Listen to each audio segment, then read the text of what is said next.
Porque o intestino e a depressão persistente. Da onde que acontece essa ligação entre intestino e depressão persistente?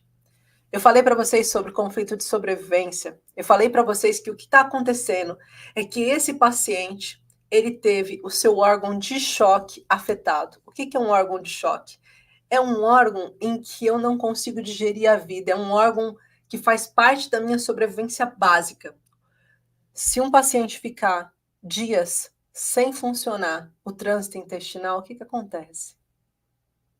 Se você não conseguir ter função do seu trânsito intestinal, você pode ir a óbito. Portanto, nós estamos falando de um órgão básico, essencial para a vida.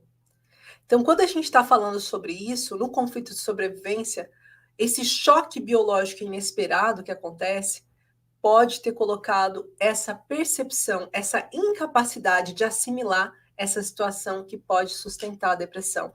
Enquanto você não resolver, e por isso o aspecto 3, enquanto eu não resolvo o conflito subjacente, o meu paciente continua com depressão severa.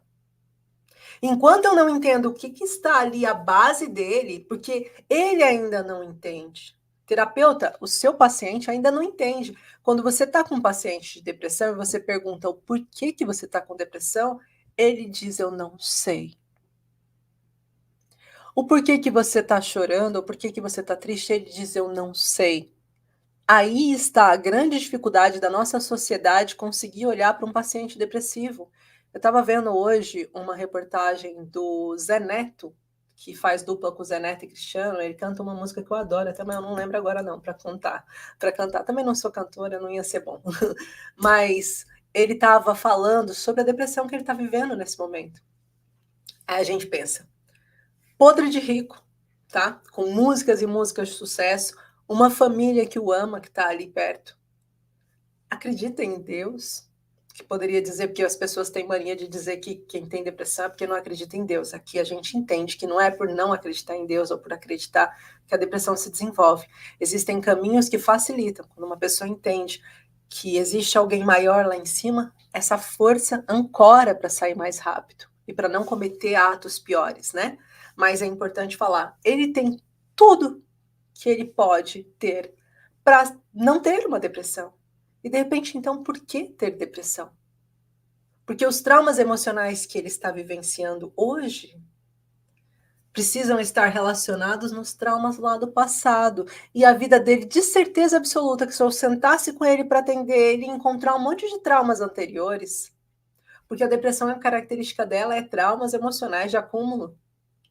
Entende? Então a gente não pode só olhar por raso o que está acontecendo agora. Senão, a quantidade de pacientes, olha, gente, de centenas de pacientes que eu já atendi, a quantidade de pacientes que olham e falam, ó, a minha família me julga porque diz assim, você tem um bom casamento, você tem tudo que você precisa, como que você está em depressão? Gente, não é sobre o que você tem. Não é sobre o que você está sendo nesse momento. É sobre o que você fez durante a sua vida, a sua jornada, sobre os traumas que você vivenciou, sobre o conflito de você não ter conseguido passar para ninguém, talvez a humilhação que você sofreu lá em pequena. Isso quando não é um trauma intrauterino. Então é sobre isso. E a gente precisa conseguir trazer para o paciente qual é a questão que está por trás, qual é o conflito emocional que está por trás. Por isso, eu falo da importância da gente usar a biomicrohertz para investigar o trauma subconsciente. Se vocês têm uma boa ferramenta de investigação da mente subconsciente do paciente que não coloque, e aí eu chamo a atenção para uma coisa, que não coloque o seu paciente em trauma, porque eu conheço muitas ferramentas para você conseguir identificar o trauma subconsciente do seu paciente. Existem um monte de pessoas que falam, sou especialista em trauma, só que o problema é que muitos deles sabem abrir a gaveta do trauma, identificar, o paciente volta lá, fica mal e depois eles não conseguem tirar, porque a ferramenta não permite que tire dessa dor. Só permite estancar.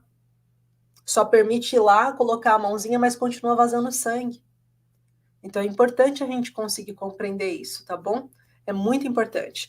Então esse é o terceiro ponto, conseguir olhar e perceber qual é a questão que está trazendo conflito para o meu paciente e proporcionar alívio emocional para ele.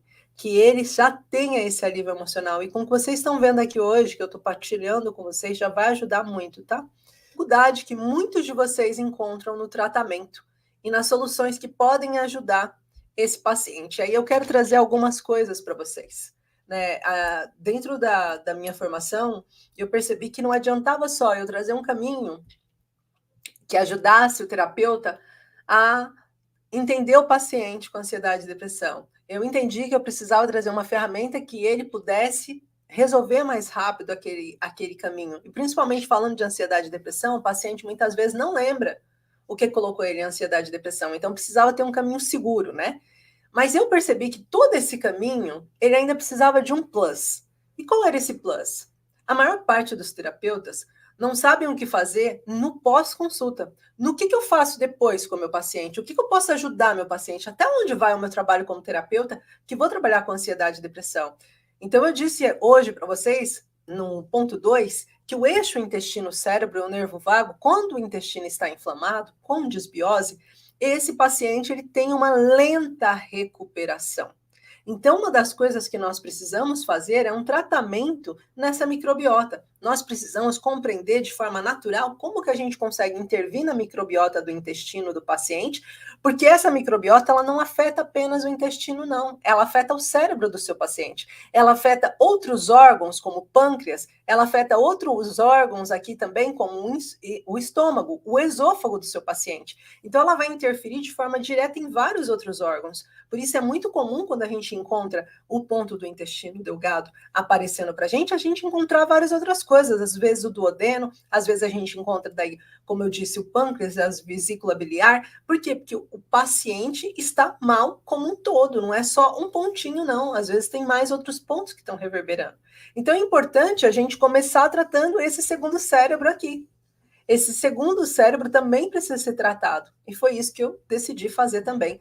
Colocar esse módulo adicional falando sobre microbiota, sobre quais são os probióticos, quais são os pré-bióticos, o que são psicobióticos que são indicados para os pacientes e que a gente pode fazer essa indicação do que a gente pode indicar e quais são também os fitoterápicos, as vitaminas, por que essa vitamina é usada, por que essa vitamina não pode ser usada, quando que uma coisa interfere com outra, quais são os benefícios da gente poder fazer isso de uma forma natural, quais os alimentos que ajudam e melhoram essa microbiota intestinal, quais os alimentos que são nocivos para essa microbiota intestinal. Então, é importante vocês entenderem que o tratamento que vocês trazem para o paciente de vocês, ele não pode ser limitado ao momento da consulta. Vocês precisam se preocupar entre o antes, o durante e o depois, porque assim vocês terão essa tranquilidade de saber que vocês fizeram o vosso melhor para ajudar o vosso paciente. Tá bom?